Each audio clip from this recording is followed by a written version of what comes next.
रपंजल की कहानी। सालों पहले एक राजा और रानी थे। उनकी बहुत इच्छा थी कि उन्हें एक लड़की हो, लेकिन सालों तक उन्हें कोई बच्चा नहीं हुआ। एक बार एक सिद्ध महात्मा उनके राज्य में आए।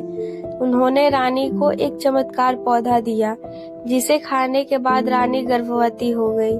9 महीने के बाद राजा और रानी के यहाँ एक सुंदर सी राजकुमारी पैदा हुई, जिसका नाम रिपंजल रखा गया। जी, रिपंजल बहुत ही सुंदर थी, जिसके सुनहरे बाल थे। महात्मा के आशीर्वाद से वह कुछ जादुई शक्तियों के साथ पैदा हुई थी, जिसके बारे में उसके माता पिता को कोई खबर नहीं थी। लेकिन उन्हीं के महल में पीछे रहने वाली बूढ़ी जादूगरनी को इस बात का पता चल गया। उसे पता था कि राजकुमारी के बालों में शक्ति जो उसे सदा के लिए जवान बनाए रख सकती है। इसी लालच में उसने रिपंजल का अपहरण कर लिया और उसे अपने साथ बहुत दूर ले गई। जादूगरनी ने उसे एक मीनार में बंद कर दिया, जिसने कोई भी सीढ़ियां नहीं थी। धीरे धीरे रिपंजल बड़ी होने लगी और वह जादूगरनी को ही अपनी माँ समझने लगी। रिपंजल के बाल धीरे धीरे बड़े होने लगे।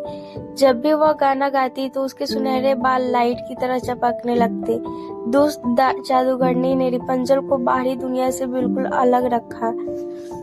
वह उससे कहती, बेटा, बाहर की दुनिया बड़ी ही जालिम है। तुम्हें उस दुनिया से बचाने के लिए ही मैं तुम्हें यहाँ लेकर आई हूँ। रिपंजल को बाहर की दुनिया देखनी थी, पर जादूगरनी के डर की वजह से वो कभी वहाँ से बाहर न जा सकी।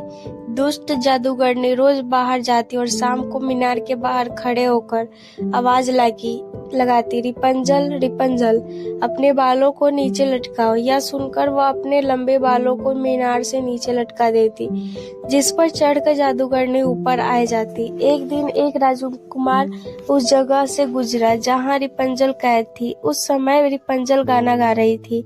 गाने की मधुर आवाज सुनकर राजकुमार उसकी तरफ खींचा चला गया। उसने देखा कि मीनार में एक लड़की गाना गा रही है, जो बहुत ही सुंदर है, पर मीनार में जाने का कोई रास्ता नहीं था। वो रिपंजल से मिलना चाहता था, इसलिए वह रोज वहां आता और छुपकर गाना सुनता। एक दिन उसने जादूगरनी को रिपंजल के बालों के सहारे ऊपर चढ़ते हुए देखा। अब राजकुमार के मन में रिपंजल से मिलने की इच्छा और भी प्रबल हो गई। जादूगरनी के जाने के बाद वह मीनार के पास गया और वही बात बोली जो जादूगरनी उससे कहती, रिपंजल, रिपंजल, अपने बालों को नीचे लटकाओ। यह सुनकर रिपंजल ने सोचा, यह तो माँ जादूगरनी है, और अपने बाल नीचे लटका दिए। राजकुमार उसके बालों के सहारे ऊपर आया। रिपंजल ने जैसे ही उसे देखा तो वह बुरी तरह से डर गई। वह बोली, तुम कौन हो और यहाँ क्यों आए हो? राजकुमार ने उसे बहुत ही प्यार से समझाया कि वह रोज यहाँ उसका गाना सुनने आता था। उसे उसकी आवाज और उससे प्यार हो गया है। रिपंजल भी राजकुमार की सजगता पर मोहित हो गई। दोनों धीरे धीरे मिलने लगे और एक दूसरे को दिल से चाहने लगे। रिपंजल ने एक दिन राजकुमार से बाहर जाने की, दुनिया देखने की सपने के बारे में बताया। तभी राजकुमार ने निर्णय किया कि वह उसे इस कैद से आजाद करवाकर उसे अपने साथ महल में ले जाएगा।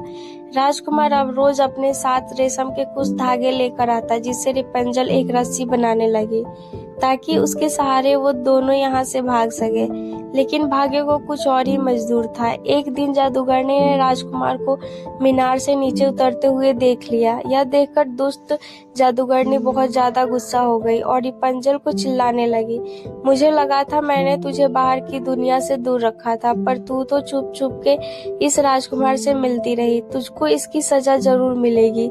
गुस्से में दुष्ट जादूगरनी ने रिपंजल के बाल काट दिए और उसे रेगिस्तान में छोड़ आई। रिपंजल के बाल कटते ही वह बुढ़ी हो गई। उसने अब राजकुमार से दोपहर को जब राजकुमार आया तो रिपंजल, रिपंजल चिल्लाने पर जादूगरनी ने उसके कटे हुए बालों को नीचे लटका दिया। जैसे ही राजकुमार उस पर चढ़ने लगा तो जादूगरनी बोली, तुम जिस लड़की की तलाश में आए हो वो अब यहाँ नहीं है। तुमने उससे प्रेम करके सबसे बड़ी गलती की है। आज के बाद तुम कभी नहीं मिल पाओगे।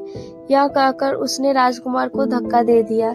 राजकुमार पास की झाड़ियों में जा गिरा, जिसके कांटे उसकी आंख में चुभ गए और वह अंधा हो गया। कई महीनों तक राजकुमार जंगलों में भटकता रहा। उधर रिपंजल भी दिन रात राजकुमार को याद करके रोती रहती।